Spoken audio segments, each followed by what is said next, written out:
ladies, right, I'm just coming on to show you. It's not really a tutorial because it's just a bit of a scrimpy tip. Right. I have been gifted quite a few of the little wooden, you know, proper wooden, I don't know if they're MDF or whatever tags. And I've used them now. I think it was Kazakins that gifted me 2. And I've used both of them. But being completely tight like I normally am, before I used the last one, I drew round it. Always do. I drew round it on a piece of cardboard. Because I save templates. Stuff like that, I draw around them and save. So that's what it was like, but it was wood. So I want to use one for the top of my lace lid. I've got a lovely, my lace box, sorry, not my lace lid. The box to my lace, no, the lid to my lace box. So I found this really pretty image. I've used it before. I've got it saved on my Pinterest. Any of you ladies struggling to get vintage images, I mean, you don't need to struggle. I mean, I did when I was new. I didn't have a clue where to go. But I've been on Pinterest for years and years and years. Well, not years and years, I'm exaggerating. Quite a long time. Not years and years, that's complete fabrication. Exaggeration. Quite a while. Long before YouTube, I went on Pinterest. And I've started collecting vintage images. Now, in my on my About page, there is a link for my Pinterest. So if you can't find a vintage image, click on there and look on my vintage images board and pinch one. Just right click it, whatever, or click it, click copy, stick it onto a document, just a Word document, and then print it out. That's what I do. Or sometimes you can press right click and just print it sometimes, but that doesn't always work. So you're usually best copying it, opening up a Word document, pasting it to that, and then printing it out. So I've got this one, and I've picked this one because it's got this like yellowy kind of tinge to it, yellowy and brown, so it'll go nice with that. So what I've done anyway, I've got my template, so I've cut some more cereal packet, okay, and I've just glued like back to back with the shiny bits. I've just used a glue stick, nothing major, but I've glued 3 together. Don't forget to always save one. I've got one somewhere, I save one and I write template do not use, and it'll go in a box of templates. Then you've always got it. So I've glued like 3 together like that, just to make it so it's got a bit of dimension. So here we are, Blue Peter style. Here's one I made earlier. And then all I've done is, it's not quite dry there, it needs a bit firmer, but not to worry. I've just, because you've got your bit of a dimension there, I've then gone round it and scrubbed vintage photo all over. So that will make that edge look like wood. Then you just get your image, place it where you want it, draw around it, cut it out, which I'm going to do. I'm going to show you. Watch it go wrong now and look like a dog's jumped on it. Right, where am I?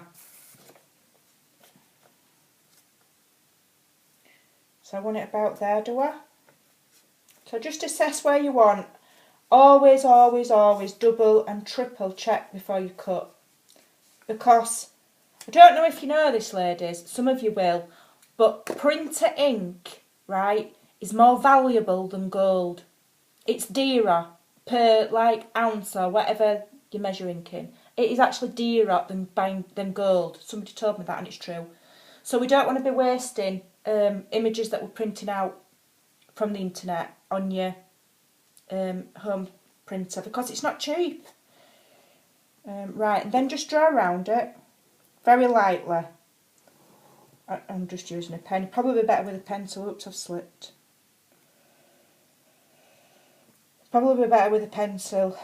I don't know if the pen will, but I'm going to cut it so it doesn't matter.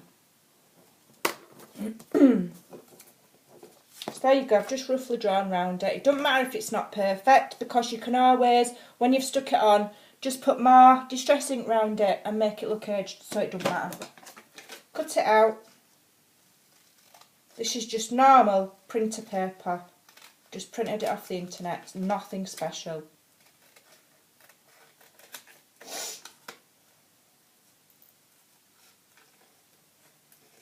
Yeah. Have you watched Fiona's video that she put up earlier? And it was fast forwarded. I had to go to the toilet. It was so, I laughed that much. When she was going, what? I'm filming. It was so funny. All my lot have gone out now. Charlie's took Alexia and his 2 other children to the pictures. So I said, do I have to come? Can I stop at home and craft? He went, no. He says, I'm like an old lady.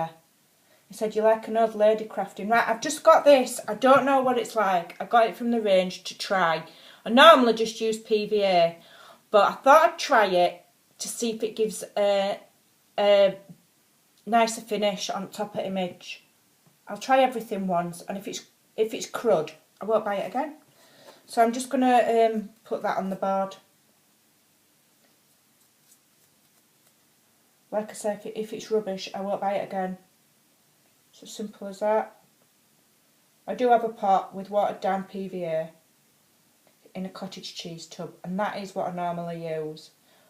But I just thought I'd give it a go. So I've just covered all that. Now, when you're wetting cardboard, it might warp a bit, but you just, when it dries, just press it into shape. I'm going to glue it on project anyway, so it doesn't matter, does it? And then just, I don't know how slidey this glue is because I've not used it before. So I might only get one shot at getting this picture straight, I don't know yet. Let's have a look.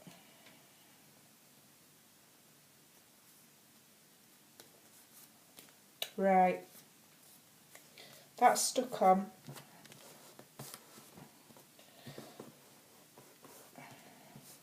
Just really, really firmly make sure that you haven't got any bubbles. Any bubbles. Except for what's coming out of my mouth. Right, so that's on. But as you can see, look, it's not brilliant there. So I'm just going to trim around it. Doesn't matter. It'll be fine. Just trim around it with scissors. And at day, because we've got all this distressing and this and this, it runs in our favour, because then it means now it has to be perfect, doesn't it? Because if it looks a bit shabby, then it just adds to distressed look. The beauty with smaller items like this is you can feel where the bubbles are and you can just spread it out with your fingers. If you're doing a bigger project, you might be better with like a roller. I've probably got one somewhere upstairs in my decorating kit, no doubt. So just trim it as close as you can. And then when it's dry, I suppose you can faff about and file it down or whatever you want to do. I don't know, I can't be bothered with all that faffing me. Right, I'll just trim around there.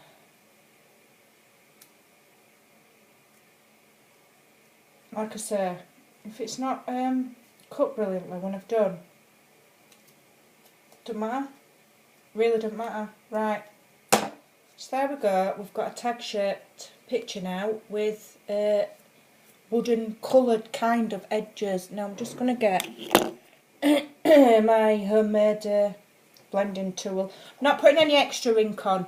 That sponge is full of ink, so I'm not going to waste dabbing it on. I'm just going to use what's on the sponge because they hold quite a lot. And then if you just run it up and down the edge like that, it will fill in any nooks and crannies of like paper. Theoretically it will anyway. Just rub it in a bit, give it a good scrub. And then all the way around.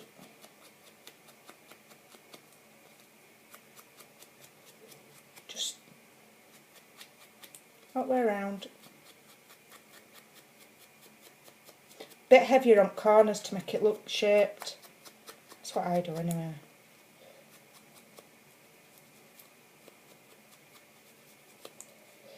Give it a right good rub, just on edges, like that.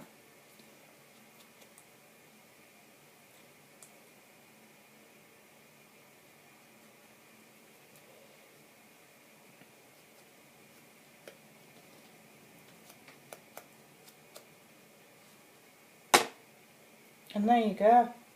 Now to me, just give it a bit more in that corner. That's as good as using a wooden tag, a wooden chipboard tag, and I've just made it out of cardboard. When that's on a project, you're not going to notice the difference. It's just that bit of whatever that is there that's bugging me. Don't know what it is. So I am going to just go in with a, could do with a brown felt tip to just.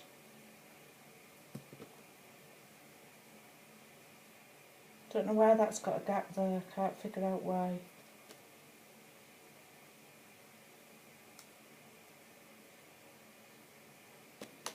Just put a bit extra on. There we go. Now to me, I mean I'm a bit blind and what have you and a bit bonkers, but to me that looks as good as a wooden tag to stick on your project. It's got a bit of dimension to it. It'll stand proud a little bit. If you want it to stand proud a bit more, put foamy tabs on back. Now I'm just going to, and you mean you could make a few of these up in advance, couldn't you, so that they're ready? In fact, that's a good idea, that. I'm going to do that. And then if you've got any gaps where you're not stuck down brilliantly, I might just go over, see them little gaps there, where cardboard's not quite lapped right. I'll just colour it in with a brown felt tip pen. You won't see it. Genius. Right, I'm going to try this and see what it looks like. Let's hope it doesn't. 12 minutes, blimey, to make a tag. That's pathetic. And then just paint over it with whatever you want to, you know, to seal it. It'll help keep the paper on. It's a bit thick, this. I don't know if I like it. And it should just give it a bit of a, you know, a varnishy finish. Let's have a look. What minutes am I on? Am I right yet? If it starts to bubble, just rub it on with your finger. That's what I do. Won't do it any harm. Yeah, it's a bit thick is this stuff. I don't think I like it. But we'll see when it's dry. Right, so that's given it a coat to seal it. I may well give it another. We'll see. But there you go. That's as good as a wooden tag with an image on, and it's cost me nothing because I've printed air off the internet and I've used cereal cardboard box. So there you go. You can make them as big or as small as you want, and I think that looks pretty good to go on a project. Right, ladies, Scrimpy tip. Right, off you go. Go and make a load. Thanks for watching. See you later. Bye for now.